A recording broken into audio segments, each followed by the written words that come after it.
नमस्कार, मैं सुमित द्विवेदी फोन और आप देख रहे हैं सुमित द्विवेदी फोन ऑफिशियल को। आज हमारे साथ बता दें कि आदरणीय श्री महंत ब्रजमोहन दास जी बैठे हुए हैं और आज सबसे पहले शुरुआत करेंगे गुरुदेव के चरणों में प्रणाम करके। खूब खूब जय जयकार और बहुत बहुत स्वागत है।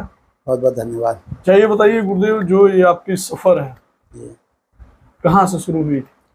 देखिए, सफ़र की शुरुआत तो मैं यहाँ बैठा हूँ, ग्राम नारायणपुर, पोस्ट कुचायपुर, जिला गोपालगंज का मैं रहने वाला हूँ जी। और हमारे गुरु जी भी यहीं के थे जी। तो अयोध्या में दशरथ गद्दी के महंत थे, महंत रामाश्रय दास जी उर्फ नागा बाबा जी। और यहाँ भी दो मंदिर, एक हनुमान जी का मंदिर, एक प्राचीन सूर्य मंदिर, दो मंदिरों का यहाँ भी निर्माण और देख रेख करते थे। महाराज जी ने 3/12 2007 में ही हमको, क्योंकि मैं अयोध्या पढ़ने गया था यहाँ से, क्योंकि हमारे जो पिताजी थे मंदिर में पुजारी थे वहाँ पे, इस कारण मैं वहाँ पढ़ने गया। मेरी शिक्षा दीक्षा सब अयोध्या में हुई। वहीं मैं कुश्ती लड़ा, वहीं संतों का मैं अध्यक्ष बना, वहीं मैं फिर विश्व हिंदू परिषद में जुड़ा, नगर अध्यक्ष बना, फिर जिला का, महानगर का, पूरे विभाग का। उसी दौरान माननीय अशोक सिंघल से, प्रवीण तोगड़िया से और योगी आदित्यनाथ जी से, तमाम लोगों से, रामदेव जी से, सबसे दोस्ती हुआ, मित्रता हुआ। और तब से हिंदुत्व को आगे बढ़ाने का बीड़ा हम लोगों ने उठाया, उसको लेकर हम लोग चले। एम में था राम मंदिर का निर्माण और संघर्ष की लड़ाइयाँ हम लोग लड़ते रहे। हर मंदिरों में हनुमान चालीसा का पाठ करना, गांव-गांव में राम जी का मूर्ति देना, संकल्प दिलाना, राम मंदिर के लिए सबको संकल्पित करना। और एक समय ऐसा आया कि हम लोग का ये जो प्रयास था वो सफल हुआ और हाई कोर्ट ने तो कहा है कि जहाँ रामलला विराजमान है वही स्थान उनकी जन्मभूमि है। सुप्रीम कोर्ट से भी यही फैसला आया कि रामलला जहाँ विराजमान है वह स्थान प्रभु श्री राम की जन्मभूमि है, वहाँ राम जी का भव्य मंदिर बनना चाहिए। एक ट्रस्ट के निर्माण करके उन्होंने ट्रस्ट को सौंपा, उस ट्रस्ट के माध्यम से आदि के भव्य और दिव्य मंदिर का निर्माण हो गया और 22 जनवरी को प्राण प्रतिष्ठा महोत्सव हुआ। पूरा विश्व ने देखा, मुझे लग रहा पूरे विश्व में राम राज्य की स्थापना हुई। जगह जगह राम जी का कीर्तन भजन, टीवी पे राम जी का दर्शन लोगों ने किया और वह दिन अपने आप में बहुत सुंदर था। मुझे लगता था कि मैं साक्षात अवध में नहीं बल्कि स्वर्ग में भगवान की नगरी में बैठ विराजमान। अच्छा गुरुदेव, जहाँ लोग मॉडर्न ज़माने में मतलब अपने बच्चों को डॉक्टर बनाना चाहते हैं, इंजीनियर बनाना चाहते हैं, वहाँ आपके पिताजी क्यों मतलब आपको संत बनाना चाहते थे? या क्योंकि हमारे पिताजी पुजारी थे, भगवान की सेवा करते थे। जी जी। तो उनके दिल में, दिमाग में हर तरफ प्रभु का वास हो गया था। क्या उनके मन में था कि उनका बेटा संन्यास ले लेगा? हाँ बिल्कुल हुई है उनका। मैंने उनसे परमिशन लिया। अच्छा। क्योंकि जब मैं वहाँ पे पढ़ लिख रहा था उस समय मेरे मन में वैराग्य आया और मैंने गुरु जी से अपने मंत्र लिया जी। और स्वर्गीय महंत रामाश्रय दास जी महाराज, और लेने के बाद उसको हम पढ़ाई लिखाई करता रहा, कुश्ती लड़ता रहा। कुश्ती में भी मैं जिला जीता, मंडल जीता, स्टेट जीता, नेशनल तक खेला हूँ। तो वैराग्य क्योंकि उत्पन्न रहा, वैराग्य के साथ साथ हिंदुत्व को मजबूत करने का अपने अंदर कूट कूट कर यह जज्बा आया कि हिंदुत्व को मजबूत किया जाएगा, सनातन को मजबूत किया जाएगा और धर्म का प्रचार किया जाएगा। अच्छा, क्योंकि ऐसे आपको हमेशा मतलब ये जो भगवे चोला में देखा जाता है, ये भगवा चोला आपके तन पे कब आया था? जब मैं गुरु से मंत्र लिया, जब मैं महंत बना, उसके बाद से भगवा चोला मैंने पहना। क्योंकि भगवा मेरी आन है, भगवा मेरी शान है, भगवा मेरी जान है और भगवा ही मेरी पहचान। अच्छा, एक संत होते हुए भी एक सुपरस्टार, इतनी फैन फॉलोइंग और एक स्टारडम मेंटेन करना ये कैसे संभव हो पाता है? और इतनी फैन फॉलोइंग जो है, इसका राज क्या है? देखिए, फैन फॉलोइंग तो आप रुपए बने। मेरा लक्ष्य था राम मंदिर का निर्माण। तो मुझे लगा कि अगर हम लोग भाषण देते हैं, लोग 10 मिनट 15 मिनट सुनते फिर भूल जाते हैं। तो मुझे लगा कि अगर गीत संगीत के माध्यम से, भजनों के माध्यम से अगर राम मंदिर का प्रचार किया जाए तो युवा जागृत होंगे, उनको पता चलेगा राम मंदिर है क्या, राम मंदिर क्यों बनना चाहिए, राम मंदिर को किसने तोड़ा।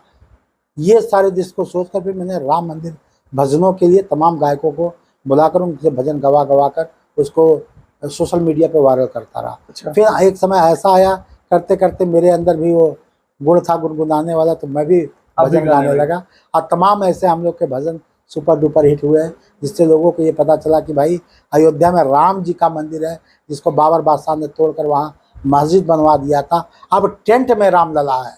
तो लोगों को हमेशा दर्द और पीड़ा का एहसास हुआ कि हम ठाठ में, मेरे रामलला ठाठ में। एक गाने के माध्यम से हम लोगों ने कहा कि पूछ रहा हर राम भक्त, तिनका तिनका ये कहता है कि बोलो पापियों किसका गाढ़, खुदा तंबू में रहता है। तो ये हिंदू समाज के लिए बहुत शर्मनाक बात थी कि हमारे रामलला जो पूरे ब्रह्मांड नायक हैं वो टाट में थे, और इसका संघर्ष सब हिंदुओं ने लड़ा। अंत में कोर्ट को, हाई कोर्ट को, सुप्रीम कोर्ट को, तो राम जी की उस स्थली को राम जी को देना पड़ा। अच्छा गुरुदेव, मैं एक चीज और जानना चाहूंगा। आप दर्जनों फिल्मों में भी नजर आ चुके हैं, जी ठीक है। तो एक तरफ तो आप एक मठाधीश हैं, ठीक है, अयोध्या दशरथ जी के आप महंत हैं, और दूसरे तरफ आप फिल्में करते हैं, ठीक है। एक रंगमंच हो गया, जी ठीक है। तो ऐसा नहीं लगता है कि मतलब कि आप मतलब अपने संन्यास का गलत फायदा उठा रहे हैं? नहीं नहीं, मुझे लगा कि धर्म का प्रचार चलचित्र के माध्यम से भी होना चाहिए। जी तो फिल्मों में जहाँ कोई संदेश धर्म का आता है, जैसे एक धर्म गुरु किसी चीज़ को समझाता है, जी तो मुझे लगा कि भोजपुरी फिल्मों को गलत दिशा में नाम मोड़कर उसे सही दिशा में लाया सही जाए, में मिलेगा। तो हमको लग रहा है कि सबको लाभ मिलेगा। तो मुझे लगा, तो तमाम सुपरस्टार हमारे शिष्य आते जाते हैं, तो जहाँ धर्म की बात आती है, जहाँ एक ज्ञान देने की बात आती है, उस जगह पे 5-10 मिनट के लिए मेरा रोल रहता है। वहाँ मैं समाज को धर्म का, राष्ट्र का, अपनेपन का, देश का और सनातन धर्म का मैं ज्ञान देता हूँ कि अच्छा, उसके माध्यम से भी मजबूत हो। अक्सर अगर आपको देखा जाता है, योगी जी के साथ आपके कई सारी तस्वीरें जो हैं वायरल होती हैं, और भी बीजेपी के अन्य नेताओं के साथ आपको देखा जाता है। जी भविष्य में पॉलिटिक्स भी ज्वाइन करने वाले नहीं, हैं? पॉलिटिक्स तो नहीं ज्वाइन करना। मेरा विचार है, मैं जिस तरह मैंने कहा कि हर जगह धर्म को महत्व देना चाहिए, तो मैं राजनीति में भी धर्म को प्रमुखता से देखना चाहता हूँ, क्योंकि जहाँ धर्म रहता है ना, वहीं विकास होता है। वहाँ का कल्चर, संस्कृति आगे बढ़ता है। तो जो हमारी विचारधारा है, भावनाएं हैं संतों की, मैंने देखा कि भाजपा के प्रति जिस तरह मोदी जी, योगी जी और इनके तमाम लोग जिस तरह बढ़कर सनातन धर्म का, राम मंदिर के निर्माण में जिस तरह आगे रहे, काशी में देखिए जिस तरह उन्होंने वहाँ का सौंदर्यीकरण किया, अभी कुंभ जो होता है उसके अंदर जिस तरह उन्होंने व्यवस्थाएं किया, तो ये लगता तो इन नेताओं को हम लोग आशीर्वाद देते रहते हैं, और इन लोग को भी ज्ञान देते हैं कि धर्म के प्रति, समाज के प्रति, राष्ट्र के प्रति आप लोग भी समर्पित रहिए, और कोई भी अधर्मी शक्ति हमारे धर्म को छू ना पाए, इसके लिए हम लोग डटे रहते हैं और धर्म का दबदबा लेकर एकदम खड़े रहते हैं। अच्छा गुरुदेव, आपको देखा जाता है, जब दबदबा की बात ही कर रहे हैं, तो आप दबदबा का मतलब 4 गो सीरीज बना चुके हैं जी, 5वां की तैयारी में। जी ये दबदबा मतलब कैसा दबदबा दिखाना चाहते देखिए, हैं? मैं बताता हूँ, ये सनातन का दबदबा है। एक बार सनातन को लोग झुकाने की कोशिश किए, लेकिन जो सनातन नहीं झुका लंकेश की हुंकार से, जो सनातन नहीं झुका कंस की ललकार से, वो सनातन क्या झुकेगा इन टिट्टी पूजी लोगों से। जी जी तो सनातन धर्म को देखते हुए जब राम मंदिर का निर्माण हो रहा था, उस समय सनातन धर्म अपने चरमोत्कर्ष पे आ गया था।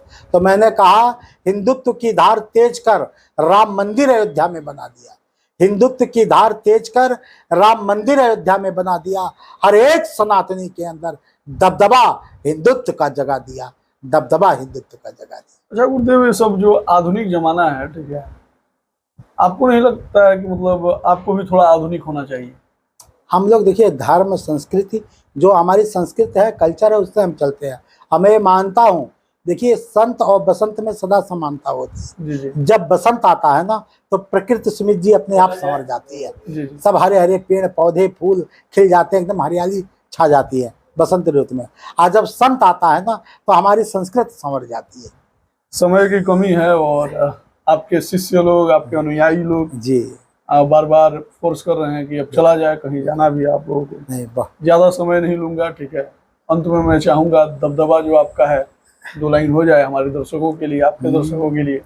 हर छाती ठोक के कहता सर पे भगवा बना रहेगा, छाती ठोक के कहता सर पे भगवा बना रहेगा, और 56 इंच का सीना बेटा हरदम तना रहेगा।